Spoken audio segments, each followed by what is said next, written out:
Hello everyone. दोस्तों, आज हम लोग एक नए इनिशिएटिव को स्टार्ट करने जा रहे हैं। बेसिकली जो हम लोग स्टार्ट करेंगे, जो अभी हम लोग चालू किए हुए हैं, वो तो है आपका यूपीपीएससी के पीवाईक्यूज़ को हम लोग सॉल्व कर रहे हैं।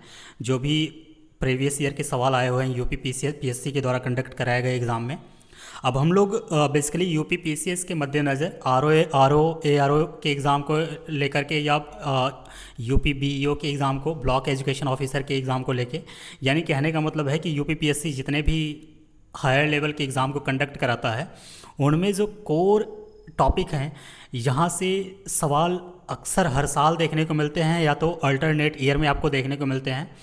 उनके टॉपिक को कवर करने की कोशिश किया जाएगा। ओके, तो अगर आज के इस लेक्चर को देखा जाए तो ये स्पेशली यूपीपीसीएस प्रीलिम्स के पॉइंट ऑफ व्यू से फोकस्ड है। ओके, तो वहाँ का जो इम्पोर्टेंट टॉपिक है, जैसे कि यूपीपीएससी के पॉलिटी वाले सेक्शन में एक बड़ा ही फेमस सवाल पूछता है वो कि लोकसभा के या राज्यसभा के जो सीट एलोकेशन है स्टेट वाइज, उनमें से वो मैच कराने को दे देता है। अगर अभी देखा जाए कि यूपीपीसीएस के 2025 के एग्ज़ाम में भी ये सवाल आया हुआ है, अभी हम लोग उसको यहाँ पे मतलब ऐड किया हूँ मैं, तो उसको लास्ट में हम लोग उसको सॉल्व करने की कोशिश करेंगे। तो ऐसे जो सवाल यूपीपीएससी बनाता है, फ्रेम करता है हर साल या अल्टरनेट ईयर में आपको देखने को मिल जाएगा, उनको भी एक छोटे छोटे लेक्चर में हम लोग कवर करने की कोशिश करेंगे, और एक अपडेटेड फॉर्म में। ऐसा नहीं कि पुराने डेटा को हम लोग यहाँ पे कंज्यूम करने की कोशिश करेंगे, नहीं, हम लोग यहाँ पे थोड़ा सा रिसर्च करेंगे उसके बारे में। जो नए नए टॉपिक हैं या जो बहुत फेमस टॉपिक है जहाँ से सवाल अक्सर आते हैं, उनके जो अपडेटेड पॉइंट्स हैं, उनको यहाँ पे एक जगह समराइज़ करके हम लोग छोटे छोटे लेक्चर में उसको कवर करने की कोशिश करेंगे।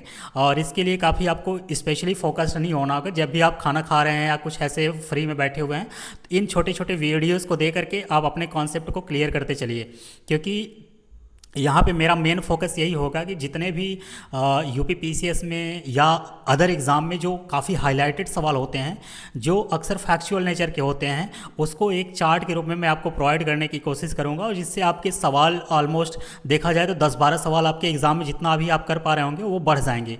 क्यों? क्योंकि वो आपको एक समराइज फॉर्म में, अपडेटेड फॉर्म में मिल जाएंगे, तो आपको ज़्यादा मेहनत करने की ज़रूरत नहीं है। सिर्फ जितना पॉइंट मैं आपको प्रोवाइड करता चलूँगा वो आप मगअप करते जाइए, उसको समझने की कोशिश कीजिए। जहाँ कॉन्सेप्ट होगा वहाँ पे मैं समझाने की कोशिश करूँगा, जहाँ पे वो फैक्चुअल नेचर के सवाल होंगे वहाँ पे आपको याद करना होगा, क्योंकि आप बच नहीं पाएंगे उससे, क्योंकि याद ही उसका अल्टीमेट सॉल्यूशन होगा, तो आपको याद करना ही करना पड़ेगा। ओके, तो उसी में से आज जो इनिशिएटिव का पहला टॉपिक है वो आपका ये है कि लोकसभा और राज्यसभा में जो सीट एलोकेशन होता है स्टेट वाइज, यानी हर राज्य में कितने लोकसभा की सीट हैं, हर राज्य में कितने मतलब हर राज्य में कितने राज्यसभा की सीट है, उनको हम लोग आज यहाँ पे देखने की कोशिश करेंगे। ओके, तो आप यहाँ पे स्क्रीन पे देख पा रहे होंगे कि एक चार्ट मैं आपको प्रोवाइड कर रहा हूँ। एक तरफ लिखा हुआ है स्टेट यानी राज्य के बारे में, फिर अगले सेक्शन में आप देख पा रहे होंगे कि लोकसभा लिखा हुआ है, जिससे संबंधित ये है कि इस राज्य में पर्टिकुलर लोकसभा की कितनी सीट हैं। ओके, इसके बाद अगला जो कॉलम है आपका वो राज्यसभा से संबंधित है। तो ये तीनों कॉलम को आपको ध्यान रखना है। यहाँ से हर साल, ऑलमोस्ट हर साल एक सवाल आपको देखने को मिल ही जाता है।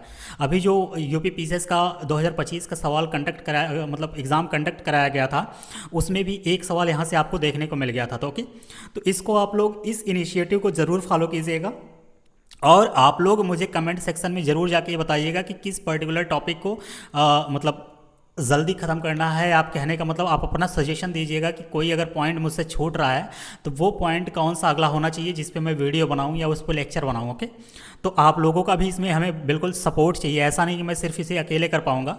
आप सभी से मुझे रिक्वेस्ट है कि जो भी पॉइंट मैं यहाँ पर कर रहा हूँ वो मैं अपने अनुभव के हिसाब से कर रहा हूँ, अपने तरीके से कर रहा हूँ। अगर आप लोगों को कुछ अगर इसमें सजेशन देने की ज़रूरत है तो बिल्कुल आपका आभार होगा।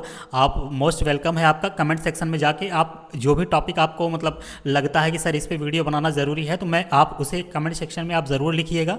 मैं उस पर कोशिश करूँगा, मेरा ज़रूर ये कोशिश रहेगा कि उस पर्टिकुलर टॉपिक पे एक नया वीडियो बनाया जाए। ओके, अपडेटेड फॉर्म में और समराइज्ड फॉर्म में, क्योंकि ये पीडीएफ सिर्फ प्रिंट आउट करा लीजिए, तो इससे भी आपका काम चल जाए। ऐसा ना हो कि आपको अलग से नोट्स बनाने की ज़रूरत हो। ओके, मेहनत मैं करूँगा, लेकिन आपके सहयोग की ज़रूरत मुझे, आपके फीडबैक की मुझे ज़रूरत पड़ेगी। ओके, तभी ये काम पूरा हो पाएगा। तो मूव करते हैं आज के पहले मतलब आज ये पहला सीरीज का पहला शॉर्ट वीडियो होगा बेसिकली, ये बहुत ज़्यादा लेंदी नहीं होगा आज, तो इसलिए थोड़ा सा इसको हम लोग आज कवर करने की कोशिश करते हैं। तो सबसे पहले ये देखते हैं स्टूडेंट कि किस राज्य में कितनी लोकसभा की सीटें हैं, कितनी राज्यसभा की सीटें हैं। इसके बाद हम लोग इसके एक न्यूमोनिक्स को देखेंगे कि किस तरीके से हमको याद किया जाए। आप तो या तो डिक्रीजिंग ऑर्डर में याद कर लीजिए, आप इंक्रीजिंग ऑर्डर में। ज़्यादा बेहतर होगा कि आप डिक्रीजिंग ऑर्डर में याद कर लीजिए, क्योंकि ऊपर वाले जो स्टेट होते हैं वहाँ से ज़्यादातर एग्जाम में सवाल पूछने की ज़रूरत होती है।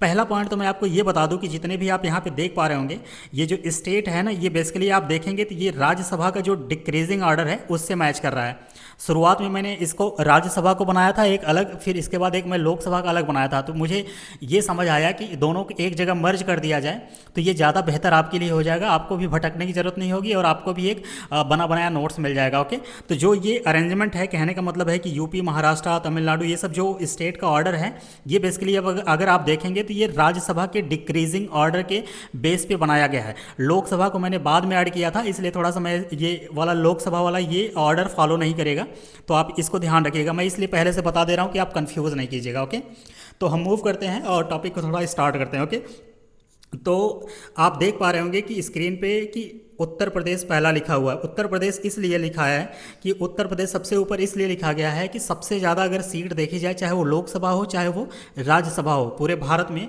तो सबसे ज़्यादा जो सीट कैरी करता है लोकसभा और राज्यसभा में, वो आपका उत्तर प्रदेश करता है। इसका रीज़न ये है कि उत्तर प्रदेश इस देश का सबसे मोस्ट पॉपुलेटेड स्टेट है, मोस्ट पॉपुलेटेड स्टेट है। यही रीज़न है कि सबसे ज़्यादा सीट आपको यहीं पे देखने की मिलेगी। जो भी मैंने अभी पार्लियामेंट का चैप्टर स्टार्ट किया है अलग वाले पिछले वीडियो में, अभी 3 घंटे पहले उसको अपलोड किया है, तो मैंने वहाँ पे आपको एक पॉइंट बताया था कि जो भी हमारे इस देश में लोकसभा राज्यसभा की सीटें हैं, ये अगर देखा जाए तो ये पॉपुलेशन के अकॉर्डिंग, यानी पॉपुलेशन साइज़ के बेस पे किसी स्टेट को दी जाती है। यहाँ पे देख पा रहे होंगे तो जैसे कि उत्तर प्रदेश का जो पॉपुलेशन है वो सबसे ज़्यादा है, तो आपको लोकसभा और राज्यसभा में सबसे ज़्यादा सीट जो अलॉट की गई है वो आपको उत्तर प्रदेश से ही की गई है। इसके बाद देखा जाए वो यूपी में लोकसभा की 80 सीट है और यूपी में राज्यसभा की 31 सीट है। ये यूपी स्पेशल में भी आपको ये पॉइंट मिल सकता है और ओवरऑल अगर एग्जाम में आप देखेंगे तब भी आपको ये देखने को मिल जाएगा। इसके बाद सेकेंड नंबर पर आता है आपका महाराष्ट्र। महाराष्ट्र में अगर देखा जाए तो लोकसभा में 48 सीट है, राज्यसभा में 19 सीट है। ये जितना भी पॉइंट है सारा अपडेटेड है। ओके, इसके बाद आपका तीसरे नंबर पे आ रहा है तमिलनाडु। तमिलनाडु में आप देख पा रहे होंगे 39 सीट लोकसभा की है और राज्यसभा में आपका 18 है। इसके बाद आपका बिहार आता है। बिहार में लोकसभा में 40 सीट है, राज्यसभा में 16 सीट है। ओके, आप यहाँ पे देख पा रहे होंगे आपने कि सर आपने तो बोला है कि बेसिकली ये डिक्रीजिंग ऑर्डर में है, तो मैंने आपको पहले ही ये हिंट दे दिया है कि जो ये ऑर्डर स्टेट का लगा हुआ है ये राज्यसभा की सीट के डिक्रीजिंग ऑर्डर में लगा है, यानी ये वाला जो बॉक्स है उसकी डिक्रीजिंग ऑर्डर में लगा है, ये लोकसभा वाले में नहीं लगा है। ओके, तो यहाँ पे आप देख पा रहे होंगे कि सबसे ऊपर 31 है और फिर 19 है, फिर 18 है, फिर 16 है, ऐसे आ रहा है। तो ये लोकसभा वाला थोड़ा सा मिसमैच हो जाएगा, इसलिए पॉइंट मैं आपको पहले ही क्लैरिफाई कर दूं जिससे आप कंफ्यूज नहीं कीजिएगा। तो ये ऑर्डर जो है ये राज्यसभा के बेस पे लगा है। ओके, तो बिहार में आप देख पा रहे होंगे कि लोकसभा की 40 सीट है, राज्यसभा की आपकी 16 सीट है। वेस्ट बंगाल की अगर हम लोग बात करें तो वेस्ट बंगाल में आपका 42 सीट है लोकसभा में, 16 सीट है आपका राज्यसभा में। तो यहाँ पे एक पॉइंट आप ये ध्यान रखिएगा कि बिहार और वेस्ट बंगाल का राज्यसभा में इक्वल सीट है। किसका किसका? बिहार का है, बिहार एंड वेस्ट बंगाल, इन दोनों का 16-16 सीट है राज्यसभा में। ओके, इसके बाद हम लोग बात करें अगर कर्नाटका की, तो कर्नाटका की लोकसभा में 28 सीट है, राज्यसभा में 12 सीट है। इसके बाद करते हैं आंध्र प्रदेश की। आंध्र प्रदेश का लोकसभा में 25 सीट है और राज्यसभा में 11 सीट है। एमपी की बात करें तो इसका लोकसभा में 29 सीट है और राज्यसभा में 11 सीट है। इसके बाद फाइनली अगर देखें तो गुजरात की, तो गुजरात का लोकसभा में 26 सीट है और राज्यसभा में 11 सीट है। तो यहाँ पे एक पॉइंट आपको और देखने को मिलेगा कि ये आपका हो गया आंध्र प्रदेश, आंध्र प्रदेश, इसके बाद आपका हो गया एमपी, एमपी के बाद आपका हो गया गुजरात। इन तीनों में आप देख पा रहे होंगे कि राज्यसभा में इक्वल सीट है। ये आपको याद करने में हेल्प करेगा, इसलिए मैं यहाँ पे इसको लिखते चल रहा हूँ। ओके, तो बिहार हो गया, वेस्ट बंगाल हो गया, दोनों में जो राज्यसभा की सीट है वो इक्वल है। कितनी है? 16-16। आंध्र प्रदेश हो गया, मध्य प्रदेश हो गया और गुजरात हो गया। यहाँ पे लोग राज्यसभा की जो सीटें हैं वो इक्वल हैं। कितनी कितनी हैं? 11-11। ओके, अब हम लोग मूव करते हैं उड़ीसा की तरफ। अगर उड़ीसा की बात किया जाए तो उड़ीसा में अगर देखा जाए तो लोकसभा की 21 सीट है, राज्यसभा की 10 सीट है। राजस्थान की अगर बात करें तो राजस्थान में लोकसभा की 25 सीट है और राज्यसभा की आपकी 10 सीट है। तो आपको एक पॉइंट और यहाँ पे आपको मिल गया कि जो आप माफ़ कीजिएगा, ये उड़ीसा हो गया, उड़ीसा, और ये राजस्थान हो गया। यहाँ पे जो है इन दोनों जगह है राज्यसभा में इक्वल सीट हैं, कितने हैं, 10-10 हैं। ओके, आगे मूव करते हैं हम लोग। केरला की अगर बात करें तो केरला में देखें तो 20 सीट है आपके लोकसभा में, राज्यसभा में आपको 9 सीट देखने को मिलेगा केरला से। पंजाब की अगर बात करें तो पंजाब में 13 सीट है लोकसभा में, राज्यसभा में आपको 7 सीट देखने को मिलेगा। इसके बाद अगर हम लोग बात करें तो असम की बात करें तो असम में आपको 14 लोकसभा की सीट देखने को मिलेगी, 7 राज्यसभा की मिलेगी। फिर तेलंगाना की अगर बात करें तो तेलंगाना जब ये आंध्र प्रदेश से अलग हुआ था तो इसमें लोकसभा में 17 सीट आई थी और राज्यसभा में 7 सीट। तो एक आपको और पॉइंट मिल गया, वो क्या है कि जो पंजाब हो गया, पंजाब के बाद असम, पंजाब के बाद असम, असम के बाद तेलंगाना, ये 3 स्टेट ऐसे हैं जहाँ पे आपको इक्वल सीट देखने को मिलेगी राज्यसभा में। कितनी होंगी, वो 7-7 हैं। ओके, इसके बाद अगर हम लोग मूव करें झारखंड की तरफ तो झारखंड को देखें तो झारखंड में लोकसभा की 14 सीट हैं और राज्यसभा की 6 सीट हैं। इसके बाद छत्तीसगढ़ की बात करें, जब ये मध्य प्रदेश से अलग हुआ था तब ये यहाँ पे आपकी लोकसभा की 11 सीट आई हैं और राज्यसभा की 5 आई हैं। इसके बाद हरियाणा की अगर बात करें तो हरियाणा में लोकसभा की 10 सीट हैं, राज्यसभा की 5 सीट हैं। ओके, तो यहाँ पे एक पॉइंट आपको और देखने को मिल रहा है, ये पॉइंट है आपका कि छत्तीसगढ़ हो गया और हरियाणा हो गया, यहाँ पे राज्यसभा में इक्वल सीट हैं, कितनी है, 5-5। ओके, इसके बाद जम्मू और कश्मीर की बात करें, जो मैं थोड़ा सा डार्क कर दिया हूँ वो यूनियन टेरिटरीज़ है, ये पॉइंट आप लोग ध्यान में रखिएगा। मैं यहाँ पे इसको मेंशन कर दे रहा हूँ, ये यूटीज़ हैं। जितने भी आप देख पा रहे हो जिनको थोड़ा सा मैं डार्क कर दिया हूँ आपको समझने के पॉइंट ऑफ व्यू से, वो यूटीज़ हैं और उसके जो नंबर ऑफ सीट्स हैं उनको मैंने रेड कलर में कर दिया। ओके, तो जम्मू कश्मीर की अगर बात किया जाए तो जम्मू कश्मीर में देखा जाए तो लोकसभा की 5 सीट है, राज्यसभा की 4 सीट है। ओके, इसके बाद अगर हिमाचल प्रदेश की बात किया जाए तो ये आपका 4 सीट हैं इसमें लोकसभा में और राज्यसभा में इसकी 3 सीट हैं। इसके बाद उत्तराखंड आता है, उत्तराखंड की बात करें तो यहाँ पे 5 लोकसभा की सीट हैं और 3 राज्यसभा की सीट हैं। दिल्ली की अगर बात करें तो दिल्ली में टोटल 7 लोकसभा की सीट है और 3 राज्यसभा की सीट है। तो यहाँ पे एक पॉइंट आपको और मिल जाएगा, वो बेसिकली आपका ये हो जाएगा कि हिमाचल प्रदेश हो गया, हिमाचल प्रदेश के बाद उत्तराखंड हो गया, उत्तराखंड के बाद दिल्ली हो गया। इन तीनों जगहों पे अगर देखा जाए तो राज्यसभा की जो सीटें हैं वो बराबर हैं, 3-3 हैं। ओके, मैं इसलिए लिखते जा रहा हूँ कि आपको एक आसानी से समझ में आता जाए। ये आपका काम आसान करना मेरी जिम्मेदारी है, यही रीज़न है कि मैं आपको उस तरीके से बता रहा हूँ जिस तरीके से आप इसको याद कर पाएँ, लंबे समय तक आप मेमोरी में बना के रखें और ये आसानी से इसको रिकॉल किया जा सके। ओके, अब हम लोग बात करते हैं अरुणाचल प्रदेश की। अरुणाचल प्रदेश की अगर हम लोग बात करें तो यहाँ पे लोकसभा की 2 सीट हैं, राज्यसभा की 1 सीट है। मणिपुर की बात करें तो मणिपुर में लोकसभा की 2 सीट हैं, राज्यसभा की 1 सीट हैं। और अगर मेघालय की बात करें तो मेघालय में लोकसभा की 2 सीट हैं, राज्यसभा की 1 सीट हैं। मिज़ोरम की बात करें तो यहाँ पे 1 सीट लोकसभा में, 1 सीट राज्यसभा में है। नागालैंड की बात करें तो यहाँ पे भी 1 सीट लोकसभा में है, 1 सीट राज्यसभा में है। सिक्किम की बात करें तो यहाँ पर भी 1 लोकसभा की सीट है, 1 राज्यसभा की सीट है। त्रिपुरा की अगर बात करें तो यहाँ पे लोकसभा की 2 सीट हैं और 1 राज्यसभा की है। गोवा की बात करें तो यहाँ पे 2 लोकसभा की सीट है और 1 राज्यसभा की है। ये तो हो गया मोटे तौर पे अगर देखा जाए तो स्टेट की बात। तो यहाँ पे एक पॉइंट आप ध्यान में रखिएगा कि नॉर्थ ईस्ट के जितने भी राज्य हैं, नॉर्थ ईस्ट के जितने भी राज्य हैं, टोटल वैसे 8 हैं मिला के, सिक्किम को मिला लिया जाए तो 8 सीट हैं, मतलब 8 स्टेट हैं, माफ़ कीजिएगा। तो 8 स्टेट में नॉर्थ ईस्ट के असम ऐसा है जिसका आप कह लीजिए कि सीट लोकसभा में ज़्यादा है। बाकी जो स्टेट हैं यहाँ पे लोकसभा में 3-4 ऐसे स्टेट हैं जहाँ पे 2 सीट है, बाकी जगह 1 है। कौन कौन सा है मैं यहाँ पे थोड़ा सा हाईलाइट कर दे रहा हूँ। जैसे आप देख पा रहे होंगे ये आपका हो गया अरुणाचल प्रदेश, 2 है यहाँ पे, मणिपुर में 2 है, मेघालय में 2 है।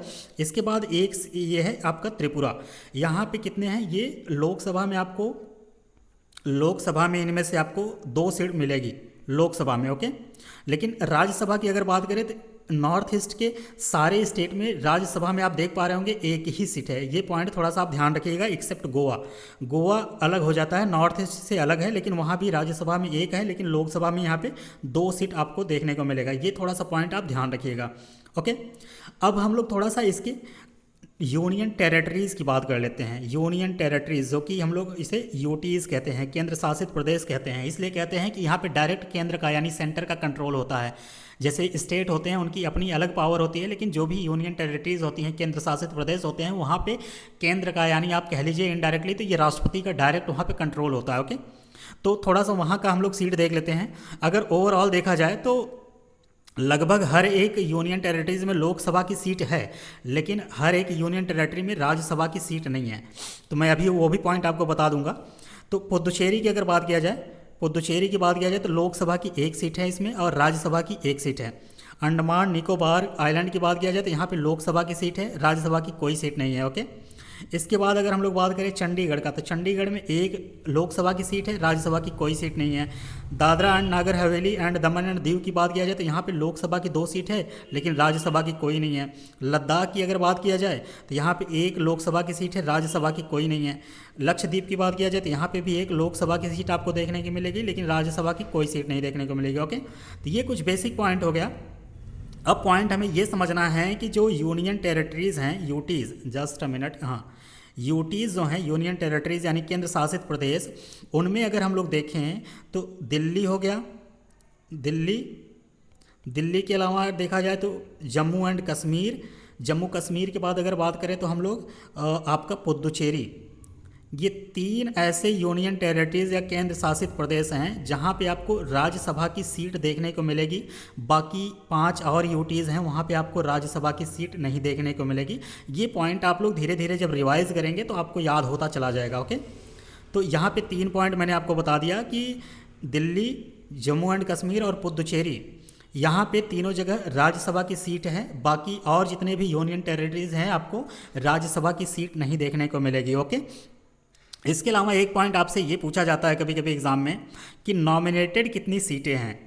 अगर नॉमिनेटेड सीटों की बात किया जाए तो लोकसभा में कोई नहीं है, आज के समय में कोई नहीं है। इससे पहले 2020 तक 2 एंग्लो इंडियन जो नागरिक होते थे उनको नॉमिनेट किया जाता था राष्ट्रपति के द्वारा। ओके, तो पहले जो लोकसभा की टोटल अगर सीटों की बात किया जाए यानी टोटल जो मेंबर होते थे, यानी मैक्सिमम जो लिमिट होती है लोकसभा की अगर देखा जाए तो पहले 552 होती थी, लेकिन आज के समय में अगर देखा जाए तो ये नहीं है, 550 है। यानी अगर आज के समय में देखा जाए तो लोकसभा में टोटल मैक्सिमम स्ट्रेंथ जो है वो 550 है। उसका रीज़न ये है कि 2 जो एंग्लो इंडियंस होते थे उनको 104वें यानी 104th कॉन्स्टिट्यूशनल अमेंडमेंट एक्ट के द्वारा, जो कि 2019 में हुआ था, उसके तहत इसको रिमूव कर दिया गया और ये कहा गया कि अब इसमें आगे से एंग्लो इंडियन को कोई रिजर्वेशन नहीं मिलेगा। ओके, तो अगर आज के समय में देखा जाए तो लोकसभा में कोई भी नॉमिनेटेड मेंबर नहीं होता, लेकिन ये पॉइंट ध्यान रखिएगा कि यही बात अगर राज्यसभा की आए तो राज्यसभा में राष्ट्रपति के पास ये पावर होती है कि वो 12 मेंबर को नॉमिनेट करके बुला सकते हैं। तो राज्यसभा की अगर बात किया जाए तो कितनी मैक्सिमम स्ट्रेंथ होती है, तो 250 होती है। आज ही टॉपिक इसको मैंने कवर किया है, 3 घंटे पहले मैंने अपलोड किया था। अगर आपको राज्यसभा के बारे में कुछ और जानना है, डिटेल में जानना है, तो उस वीडियो को आपके जाके जरूर देखना चाहिए, क्योंकि ये आपके एग्ज़ाम पॉइंट ऑफ व्यू से बनाया जा रहा है। ऐसा नहीं है कि यहाँ पे बकवास वाली बातें की जा रही है। जो भी एग्ज़ाम में आए हुए हैं उनके PYQs को सॉल्व कराया जा रहा है, उसमें जो इंपॉर्टेंट कॉन्सेप्ट समझने वाली बात है उसको हम समझाने की भी कोशिश कर रहे हैं।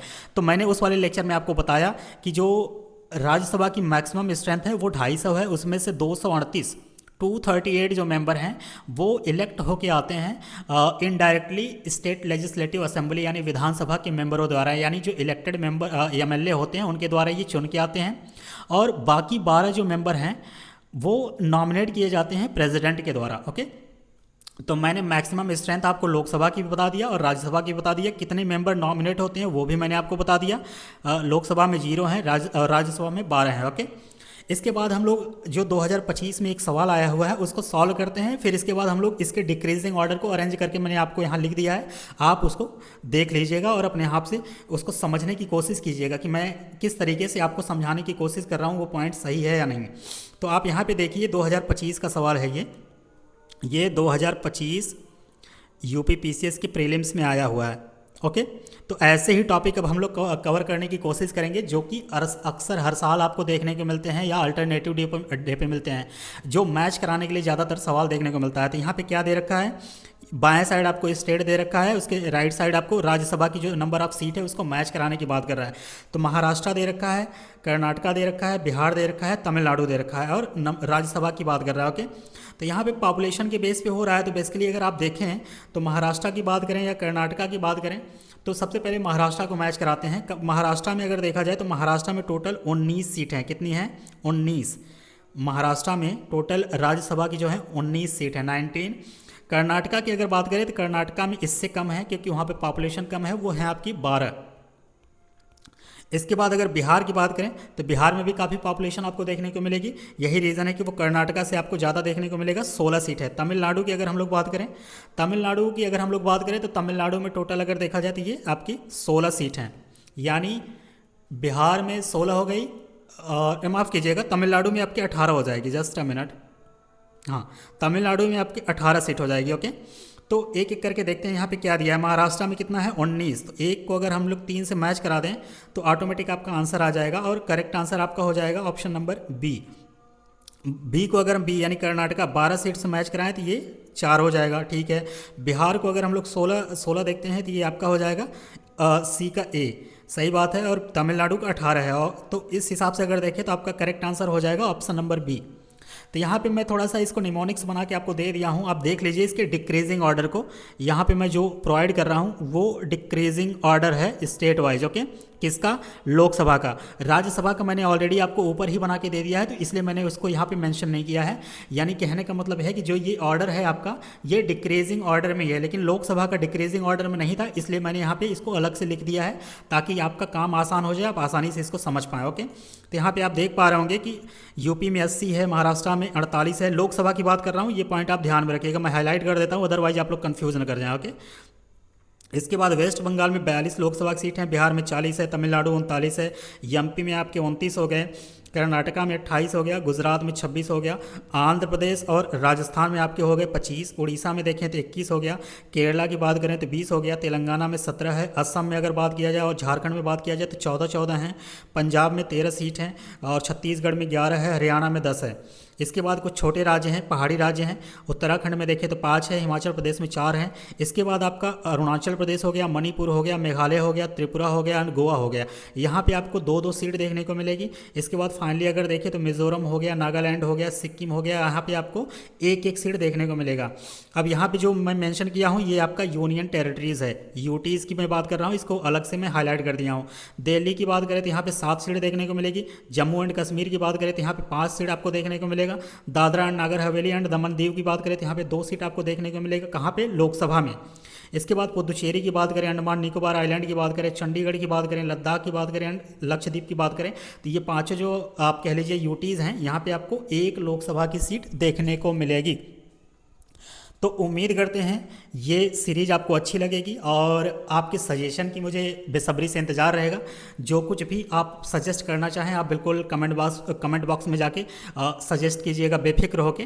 मैं आपकी बात को बेसब्री से इंतज़ार कर रहा हूँ और मतलब जो भी आप इम्प्रूवमेंट की बात होगी आप मुझे ज़रूर सजेस्ट कीजिएगा। ओके, तो मिलते हैं किसी और इंटरेस्टिंग टॉपिक में अगले लेक्चर में, और ये मुझे उम्मीद है कि ये सीरीज़ आपको अच्छी लगेगी। ओके, क्योंकि इससे हमें ज़्यादा से ज़्यादा मेरा टारगेट है कि कम से कम जो कैंडिडेट 100 के आसपास सवाल पे रहता था वो कम से कम 110 के आसपास जाए। ओके, कहने का मतलब है कि ये सीरीज़ मैं इसलिए स्टार्ट कर रहा हूँ कि ये आपके फेवर में रहे और इससे आपको काफ़ी बेनिफिशियल या आपको काफ़ी बेनिफिट पहुँचाए, यही मेरा इसका टारगेट है। ओके, तो उम्मीद करते हैं ये सीरीज़ अच्छी लगेगी और मिलते हैं फिर किसी नए इंटरेस्टिंग वीडियो में। ओके, तब तक के लिए आप सभी लोग यहाँ तक बने रहे, इसके लिए बहुत बहुत धन्यवाद।